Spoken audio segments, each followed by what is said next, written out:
Mantan perawat menangis dan pilih resign usai jadi korban asusila dokter kandungan. Mantan perawat yang jadi korban asusila dokter kandungan di Garut, Jabar bernama Dr. M. Syafril Firdaus atau Dr. Iril memilih resign.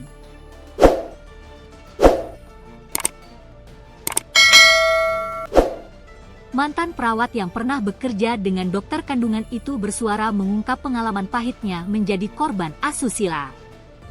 Perawat tersebut hanya bisa menangis seusai diraba pelaku. Tak hanya itu, ia juga kerap mendapat chat tak pantas dari dokter kandungan itu. Hal itu pun membuatnya tak kuat hingga memilih resign. Ia membongkar kelakuan bejat Syafril kepada dokter kandungan Purnawan Senoaji melalui pesan langsung ke Instagramnya. Cerita korban itu diungkapkan bersamaan dengan viralnya kasus pelecehan yang dilakukan Iril Syafril.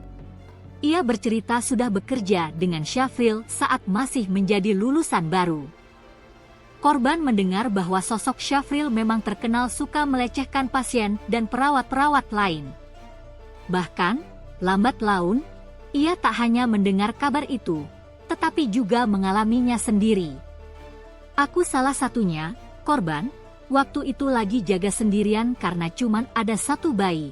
Dia masuk ke ruangan deketin aku terus meraba pinggang sampai bawah. Aku kaget gemeteran cuman enggak bisa apa-apa, tulisnya. Tubuhnya terasa kaku. Ia hanya bisa menangis. Besoknya aku minta ditemenin sama CS cowok, tapi tetap aja dia masih berani lakukan hal itu. Aku takut gemeter nangis, lanjutnya. Akhirnya, korban memutuskan untuk berhenti dari pekerjaan karena tak kuat dengan kelakuan mesum si dokter itu.